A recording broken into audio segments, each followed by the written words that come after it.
General Math students, in this video we look at effective interest rates. We need to accept and understand the fact that if an investment is compounding more than once per year, so more often than annually, then that's going to lead to a greater amount of interest. If you look at the two examples here with Jill and Jane, they both have 12% per annum, but for Jill, it compounds once per year, annually, whereas for Jane, it compounds quarterly, 4 times each year.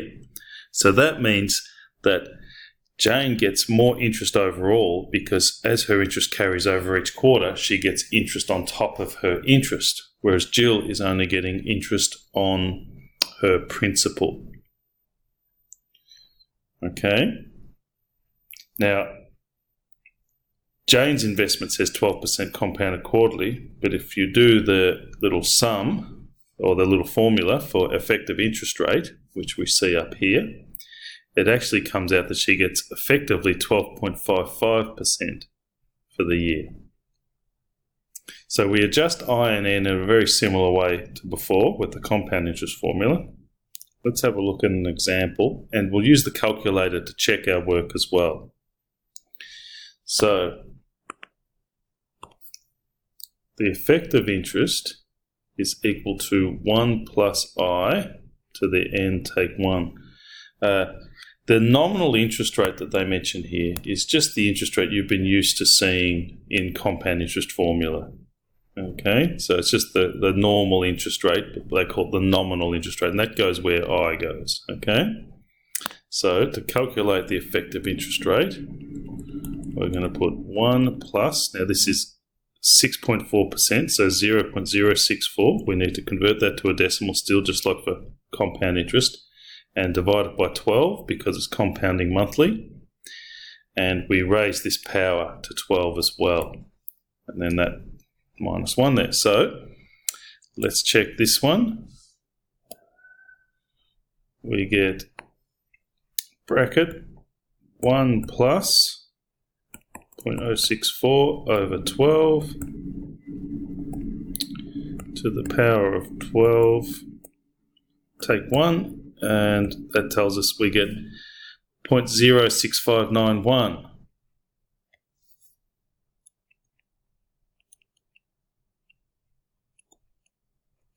And a few more.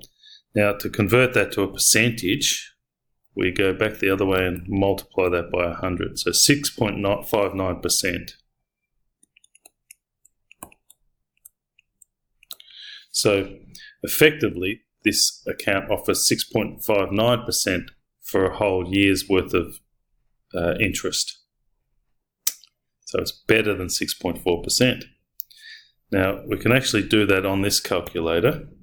If we go into a calculator and go Menu, Finance, and Interest Conversion, and we put down, this time we say effective interest rate. We want the effective rate. So we tell the calculator that the nominal rate is 6.4 and it compounds monthly, and it tells us what we saw before, 6.59% with a few ones afterwards. Right, now going back the other way.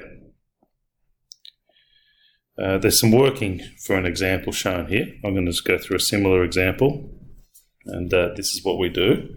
So remember, the effective rate is equal to 1 plus the nominal rate to the power of n take 1. Okay, so the effective rate is 7.2%. We're going to put that in as a decimal. Okay, and then 1 plus, now our interest rate, I'll just call X, okay, and I'm going to put it over 12 because that's what we would normally do for compounding monthly.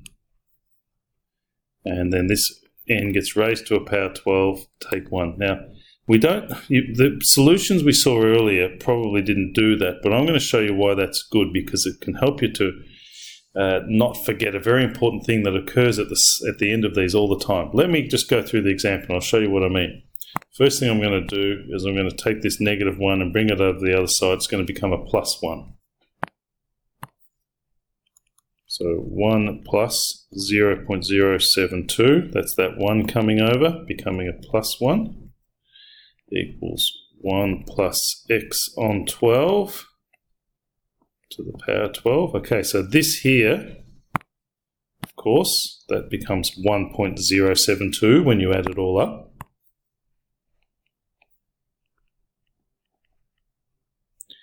Equals, okay, so on the next line, I'm going to take this 12 here, and that's going to go over the other side. That becomes to the power of 1 on 12. So to the power of 1/12. That's the opposite of that. Equals 1 plus x over 12. Okay, so I'll leave this as is for the rest of this. I'm going to bring this 1 over next, and instead of a +1, it becomes a -1. So 1.072 to the power of 1 on 12, take 1. And then I'm going to bring this 12 over, and it's going to multiply by all of this, because it's dividing on that side, so it multiplies by everything here.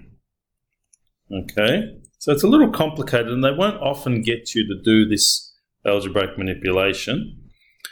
But that's what you do. Right, so we go 12 bracket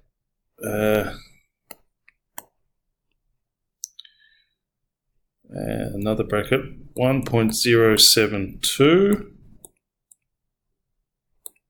close bracket, then I raise to this power here like this, and we go 1 on 12.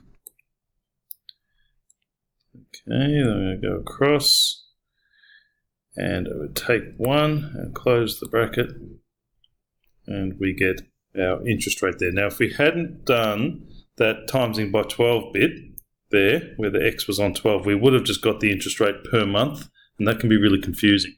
This is telling us the interest rate per annum, 0.06973.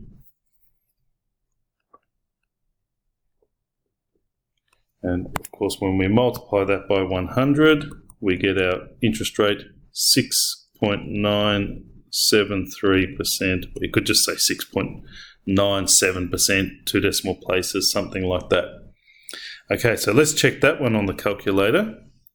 This time we're going to go Menu, Finance, Interest Conversion, and we put nominal rate. And we tell the calculator the effective rate, which was 7.2%.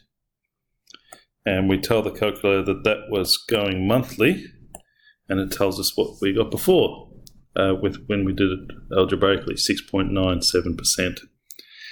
So like I said, this algebraic manipulation doesn't come up all that often, but it's worth practicing just in case. So go ahead and try the questions in the description for the video.